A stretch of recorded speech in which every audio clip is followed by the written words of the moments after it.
Eh les gars, Céline, elle était pas là aujourd'hui, non? Ah ouais? J'avais même pas remarqué. Déjà qu'à son 4 ans en plus en cours. 3 de trop. De toute façon, une femme, c'est pas fait pour travailler, c'est fait pour rester à la maison. Ouais. Pour faire la vaisselle, pour faire le ménage, s'occuper des enfants. Ouais, une fille à Paris, c'est sûr qu'elle va être paumée, hein. Avec la tentation de tous ces magasins qui viennent. Mais avec les fêtes et les soirées, déjà, ça va pas bosser. Hein. Bah, moi je dis retour assuré. Hein. On a ici en résonance une organisation sociale qui ne fait que reprendre le poids de stéréotypes qui s'appuient sur une division essentialiste des fonctions masculines et féminines. C'est un constat qui s'appuie sur un héritage très ancien que certains font quasiment remonter au Moyen-Âge, mais qui plus fondamentalement s'enracine dans notre société au XIXe siècle, au moment où l'école construit ces grands cursus de formation, avec une distinction qui est très claire entre les apprentissages scientifiques qui sont institutionnellement réservés à ceux qui ont dans la société le pouvoir, les garçons, donc les hommes, et d'un autre côté, celle dont la vocation est d'abord et fondamentalement la procréation, donc les filles, les futures femmes. Et aujourd'hui, un siècle et demi plus tard, on a encore du mal à casser ces préjugés ou ces stéréotypes parce qu'ils sont enracinés institutionnellement, même si les choses ont évolué depuis. Ils sont surtout enracinés dans les consciences, dans les manières de voir la société, de voir les filles, les garçons, de voir les rapports sociaux de sexe. Qu'est-ce que ça fait une fille aussi hein? Déjà qu'elle ne savent même pas changer des ampoules. Hein. Je me demande à quoi ça sert. Ah, rien. Nous avons des disparités en termes d'insertion professionnelle, des disparités aussi en termes salariales. En effet, 49% de la population active est féminisée.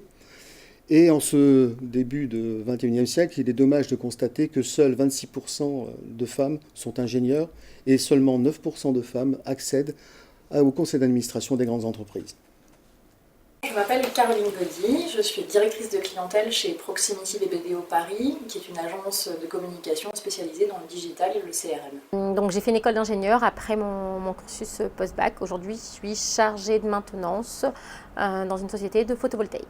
Donc après mon diplôme d'ingénieur, j'ai intégré une entreprise ici à La Réunion, une entreprise dans laquelle j'ai réalisé mes 6 derniers mois de stage. Donc ils m'ont pris en CDD puis en CDI. Donc au départ je suis entrée en tant qu'ingénieure d'exploitation pour gérer la production de centrales photovoltaïques.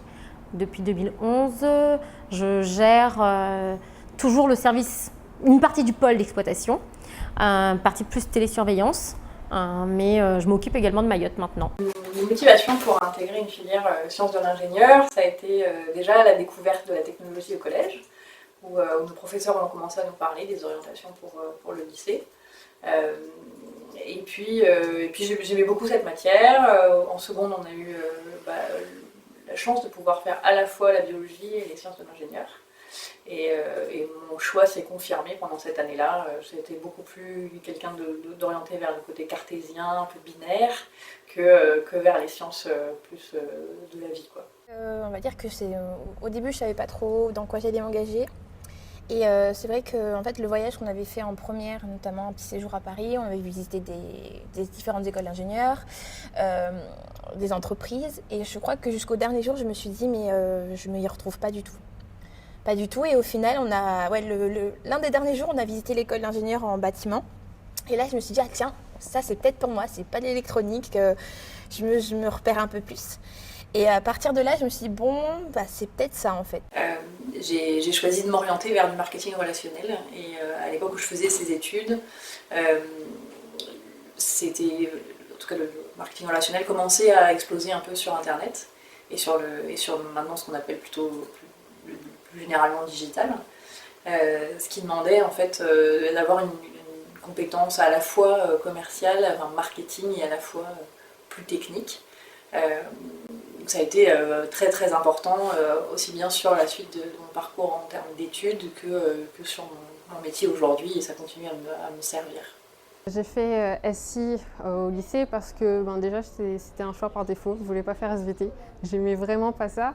Et après, en seconde, j'ai fait SI Ça allait et après première terminale on a continué. Alors je voulais pas faire SI parce que je pensais que c'était comme la techno et qu'on allait s'ennuyer parce que déjà la techno en troisième, on voulait pas trop y aller, donc c'était pas génial. Et au final je me suis rendu compte que en fait, la SI c'était super intéressant parce qu'on touche à beaucoup de mécanismes. On apprend comment ça marche, on apprend à les modéliser aussi sur l'ordinateur avec SolidWorks, un logiciel qu'on peut modéliser en 3D les pièces, on les crée nous-mêmes, on fait les dessins, c'est vraiment super intéressant. Alors il y a deux parties en SI, la mécanique et l'électronique.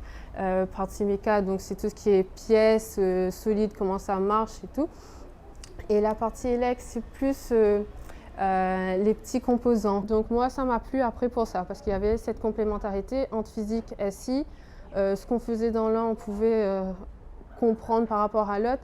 Et c'est quelque chose qui reste toujours aujourd'hui. Pourquoi je choisis cette filière? J'ai connu beaucoup de personnes qui y sont passées avant moi, ils me l'ont conseillé, ils m'ont dit que c'était très intéressant. J'ai eu la chance de le découvrir déjà en seconde, une première année. Ça m'a beaucoup plu et j'ai décidé de continuer pour découvrir. Alors cette année, l'avantage, c'est que contrairement aux autres filières, on découvre une nouvelle matière. On a 8 heures de cette matière par semaine, donc 4 heures d'élec et 4 heures de méca normalement. C'est très intéressant, la classe est très agréable et je pense que c'est comme ça pour toutes les classes d'SI parce qu'on est peu nombreux pour l'instant. Les filles sont encore moins nombreuses. Donc en général, c'est des classes de mecs qui sont très intéressantes. On découvre très vite, on apprend très vite parce que justement on est en petit nombre et on arrive à travailler. Le choix, ouais, c'était plus de pouvoir appliquer directement ce que j'apprenais de manière théorique à des cas pratiques. Notamment en méca, parce que moi j'étais plus méca que électronique. Et c'est vrai que oui, j'aimais bien. Du coup, ça me permettait de comprendre comment les choses, peut-être pas forcément du quotidien, mais des choses mécaniques pouvaient fonctionner avec des cas pratiques, avec un scooter. La filière où je suis, donc je suis en architecture. On a toujours les cours théoriques, ça c'est obligatoire. Mais notamment dans une matière de projet, on va dire c'est surtout que du cas concret. C'est que du coup, on va vraiment commencer à vraiment dessiner les choses, on va vraiment commencer à tester les choses en maquette. On va peut-être commencer à se dire, si je fais ça, alors si je fais ma maquette comme ça, est-ce que si je pose un poids, est-ce que ça va tenir? Essayer de tester les choses concrètement et de ne pas juste se dire qu'on a appris des trucs théoriques que plus tard on va utiliser. Et c'est vrai que là, c'était un des paramètres importants. Après le bac, j'aimerais bien aller faire mes études en Australie, à l'université de Murdoch. Je ne sais pas encore qu'est-ce que je veux faire précisément parce que la SI c'est vaste, ça nous ouvre plein de métiers et j'ai beaucoup de choix. Après le bac, j'envisage de faire une classe préparatoire MPSI, donc mathématiques, physique et sciences de l'ingénieur. Après mon bac, je souhaiterais partir en CPP, classe préparatoire polytechnique, pour ensuite intégrer une institut polytechnique en métropole. Et suite à 3 ans polytechnique, je souhaiterais intégrer l'école des officiers dans la marine pour ensuite être électronicien d'armes. Après le bac, j'envisage d'intégrer une école d'ingénieur ou bien une CPGE et une école centrale. L'avantage avec la SSI, c'est qu'elle ouvre énormément de portes. Donc c'est vrai que moi, je n'ai pas un but précis comme métier, je n'ai pas encore trouvé mon métier, je n'ai même pas trouvé ma filière, c'est-à-dire je ne sais pas si je vais aller en méca ou en élec. Mais je sais que de toute façon, après le lycée, j'aurai de nombreuses portes qui s'ouvriront à moi et que si je bosse, je serai très vite pris dans les universités et dans les prépas. Dans quelques mois, je passe les concours, mais je ne sais pas si je vais vraiment m'orienter vers les grandes écoles ou vers ce qu'on appelle les magistères, des diplômes qu'on prépare dans des universités. Et ce qui est bien avec ces diplômes, c'est qu'en fait, c'est une continuité de la prépa. C'est-à-dire que ils vont vraiment préparer les étudiants au concours d'agrégation pour ceux qui veulent être profs. Une femme secrétaire, oui, mais ingénieur, faut pas abuser quoi. Ah mais moi, obéir à une femme, jamais. L'intégration dans la vie active, ça n'a pas forcément été facile. Je fais partie des générations qui ne connaîtront jamais le plein emploi. Donc la concurrence est rude dehors. Mais l'avantage finalement de mon profil qui était à la fois commercial et à la fois un peu plus scientifique, ça a été que justement j'avais un profil plus atypique et quelque chose qu'on voyait moins souvent et je pense que ça m'a souvent aidé dans les recrutements. La formation d'ingénieur, ça ne m'a pas forcément préparée à ce que j'allais faire aujourd'hui dans le quotidien, au niveau professionnel. Parce que j'ai un bagage scientifique assez important, mais manager des hommes, manager des projets, ça n'a pas toujours été évident, surtout quand on a 25 ans et quand on arrive dans une entreprise. Mais dans ce genre de filière scientifique, on est très peu de femmes, malheureusement. Et aujourd'hui, c'est toujours le cas dans mon entreprise, donc on n'est que 2 filles dans mon service. Mais du coup, d'être moins de filles à l'école nous apprend à travailler avec les hommes et aussi à se faire respecter auprès des garçons. J'ai plutôt adoré cet univers-là parce que cette filière, en tout cas à mon époque, était très très studieuse et je me suis trouvée portée par un esprit de groupe, d'entraide, où certains comprennent des choses plus vite que d'autres et on s'aidait beaucoup entre nous avec beaucoup de groupes de travail, toujours dans la bonne humeur. Les filières scientifiques sont, parmi l'ensemble de l'offre éducative, celles qui permettent probablement, ou qui ouvrent probablement le plus de portes. À terme, le plus de possibilités d'insertion professionnelle dans des métiers extrêmement différents. La question de savoir si ces métiers sont actuellement plutôt féminins, plutôt masculins, est quelque chose de totalement secondaire dans une génération. Qui peut pronostiquer que telle ou telle spécialité du monde des ingénieurs sera plus féminine, plus masculine? Nul ne peut en préjuger aujourd'hui. Donc mon conseil, ce serait vraiment aux garçons comme aux filles qui actuellement réfléchissent à leur avenir, de le faire sans penser à leur genre, mais uniquement à l'activité et au métier qu'elles ou ils souhaitent pratiquer dans l'avenir. Et en général, le conseil que je donnerais à n'importe qui, fille ou garçon, aujourd'hui, c'est de vraiment suivre les filières qui leur plaisent, parce que, encore une fois, c'est difficile de trouver du travail dehors, et si déjà on ne fait pas quelque chose qui nous plaît, c'est très difficile de se vendre, très difficile de travailler dur sur quelque chose qui nous plaît qu'à moitié. Je serais plus tournée vers l'architecture humanitaire, notamment je fais mon mémoire là-dessus. Et en fait, c'est une dimension un peu plus motivante de l'architecture pour moi, parce qu'il y a une dimension humaine très importante qui fait qu'on construit pour des gens, pour des besoins bien précis, pour des urgences bien précises, des crises bien précises, et qui font que, on va dire, le rôle d'un architecte est peut-être plus justifié. Donc, ouais, construire pour les autres. Moi, j'aimerais bien faire ça après. Je ne crois pas qu'il y ait des qualités féminines et des qualités masculines, et que ces qualités féminines, si tant est qu'elles existent, appartiennent ou relèvent uniquement des filles et des femmes, et que les qualités dites masculines appartiennent aux garçons et aux hommes. Ça, ce sont des constructions sociales. Il y a un ensemble plutôt de valeurs, de manières de percevoir le monde qui sont inégalement partagées. Et l'éducation, la société en général, fait que certaines manières de percevoir le monde sont construites plutôt dans l'éducation chez les filles et les jeunes femmes, et inversement chez les garçons et chez les hommes, mais en modifiant justement l'éducation, qu'elle soit familiale ou scolaire, on peut modifier profondément les choses et montrer que par rapport à cet essentialisme, les qualités qu'on attribue un peu mécaniquement aux garçons et aux filles sont en fait totalement construites et faussement attribuées ou connotées comme masculines ou féminines.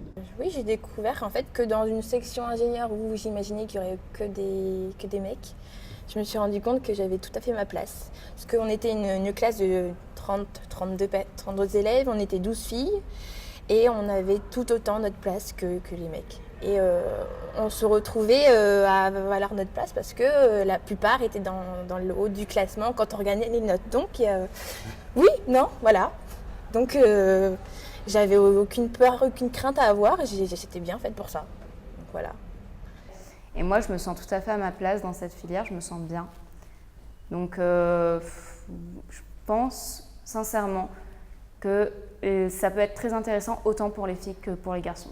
La continuité de ce que j'ai déjà dit, donc manager, c'est pas forcément évident, surtout quand on est une femme et qu'on doit manager des équipes entièrement masculines. Mais ça se fait, on y arrive.